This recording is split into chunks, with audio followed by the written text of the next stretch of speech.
નહીં પણ પ્રશ્નપત્ર અને આન્સર શીટ તો આપણે લેવાની હોય ને, આન્સર શીટ તો કઈ રીતે એની પાસે? હા એટલાથી પૂરું ન થાય તો થોડુંક જે કાંઈ એક બે પેપર બાકી હોય બાળકોના હા, એ આપણે એને આપી દીધા છે, તો પૂરું કરીને પાછા પણ ત્રિમાસિક પરીક્ષા તો અહીંયા જ લેવાની હોય, સ્થળ ઉપર જ લેવાની હોય તો એકલો છું કેમ પહોંચું તમે કહો?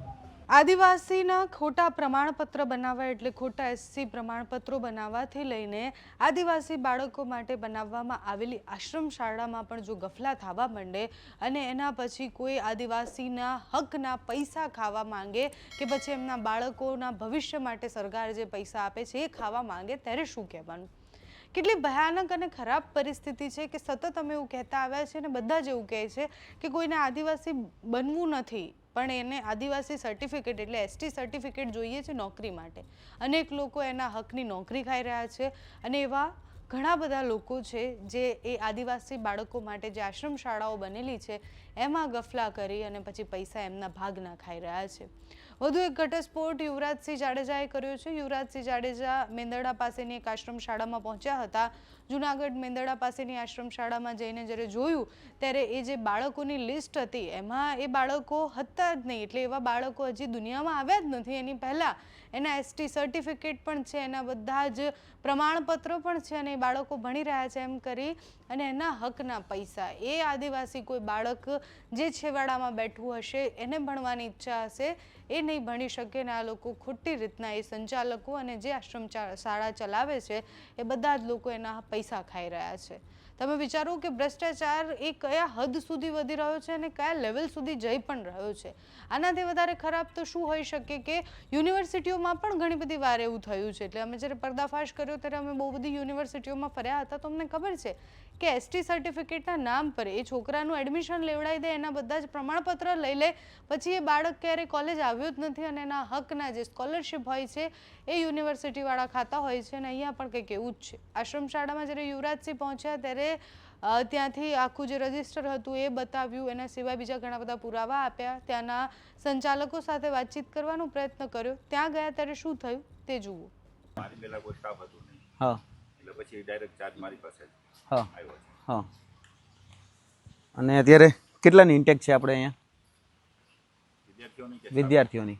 વિદ્યાર્થીઓની આપણે અત્યારે 65 જેવું છે, પણ એમાં હાજર ઓછા હોય છે કારણ કે નેસ વિસ્તારના બાળકો છે, બરાબર, એટલે આવે જાય એવું રહી છે. ઓકે. અત્યારે આપણે 7 આઠની રજા રાખી છે કારણ કે કામગીરી છે, હું એકલો છું એટલે બાળકો પાસે અહીંયા કોઈ રહી શકે નહીં.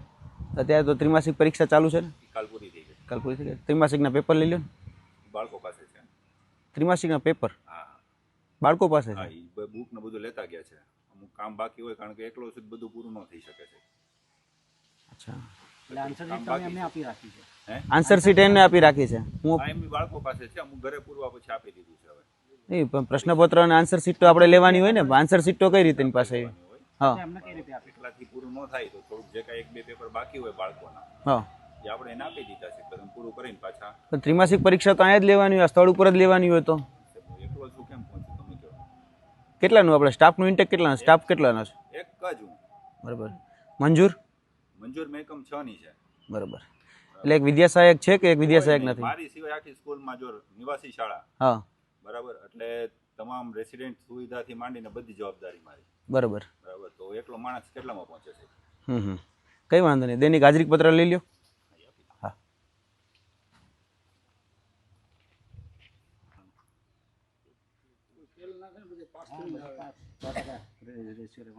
બેહો સાહેબ, અહીં બેહો બધા.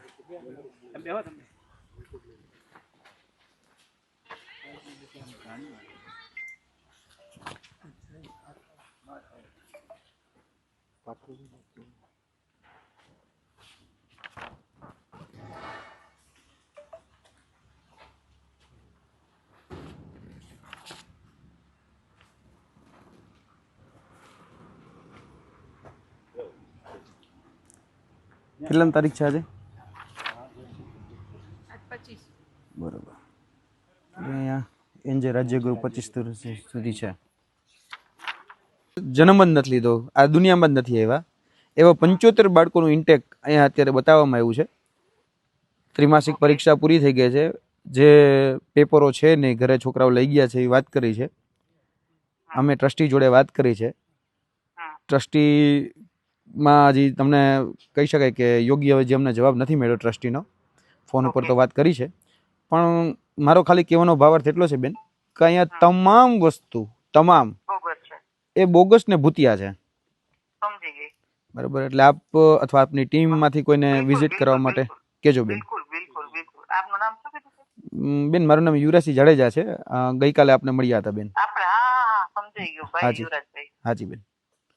ઓકે બેન. ઓકે. હાજી ચલો બેન. ચલો. હાજી આવો. ઓકે બેન. હા થેન્ક યુ બેન. ઓકે.